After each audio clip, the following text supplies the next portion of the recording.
ఏపీని టెక్నాలజీ రంగంలోనూ ముందు వరుసలో నిలపాలని భావిస్తున్న కూటమి ప్రభుత్వం రాష్ట్రానికి అంతర్జాతీయ టెక్ సంస్థల్ని తీసుకురావాలని భావిస్తోంది.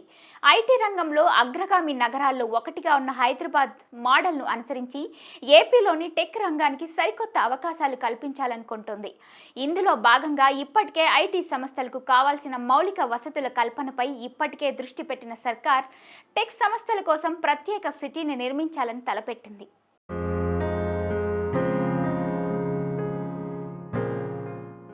టెక్ రంగంలో మంచి అభివృద్ధికి అవకాశం ఉన్న డేటా సెంటర్లు, ఆర్టిఫిషియల్ ఇంటెలిజెన్స్ ఆవిష్కరణల కోసం ఒక హబ్ను ఏర్పాటు చేయాలని కూటమి ప్రభుత్వం భావిస్తోంది. ఇందుకోసం సముద్ర తీర పట్టణం విశాఖకు సమీపంలో ప్రతిష్టాత్మకమైన డేటా సిటీని నిర్మించాలని నిర్ణయించింది.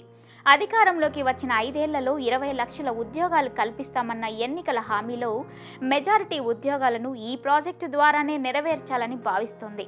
విశాఖపట్నం సమీపంలోని మధురవాడలో 500 ఎకరాల్లో ఈ డేటా సిటీని నిర్మించేందుకు ప్రణాళికలు రూపొందిస్తున్నారు.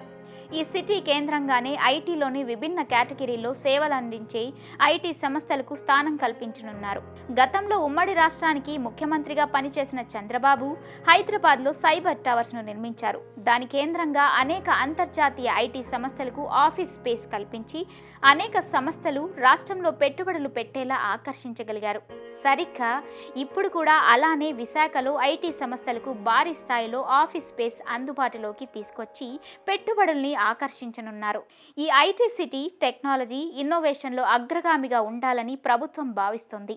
ఇప్పటికే అంతర్జాతీయంగా అనేక దిగ్గజ టెక్ దిగ్గజాలు రాష్ట్రంలో పెట్టుబడులకు ఆసక్తి కనబరుస్తున్న నేపథ్యంలో ప్రభుత్వం సైతం భూసేకరణకు కసరత్తు ప్రారంభించింది.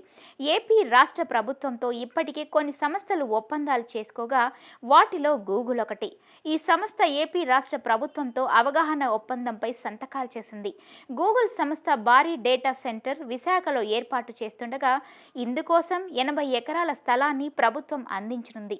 అదేవిధంగా టాటా కన్సల్టెన్సీ సర్వీసెస్ 30 ఎకరాల్లో ఐటీ ప్రాంగణాన్ని నెలకొల్పనుండగా ఇక్కడి నుంచి కార్యకలాపాలు విస్తరించేందుకు సిద్ధంగా ఉందని ప్రకటించింది. దావోస్లో జరిగిన వరల్డ్ ఎకనామిక్ ఫోరంలో జరిగిన కీలక చర్చల తర్వాత ఆంధ్రప్రదేశ్ ఐటీ శాఖ మంత్రి నారా లోకేష్ రూపొందించిన డేటా సిటీ కాన్సెప్ట్ ఊపందుకుంది. రాష్ట్రానికి డేటా సెంటర్లు, ఏఐ హబ్బులను తీసుకురావడానికి లోకేష్ టెమాసెక్ హోల్డింగ్స్, కాగ్నిజెంట్తో సహా ప్రముఖ సంస్థలతో చర్చలు జరిపారు. దావోస్ పర్యటనలో పలు ఐటీ సంస్థలు, డేటా సెంటర్లు, అల్డీప్ టెక్ సంస్థలు ఏపీలో పెట్టుబడులకు ఆసక్తి ఉన్నట్లు గుర్తించినట్లు మంత్రి లోకేష్ వెల్లడించారు. అందుకోసమే ఆయా సంస్థలకు మంచి వసతులు కల్పించేందుకు ప్రయత్నిస్తున్నట్లు తెలిపారు.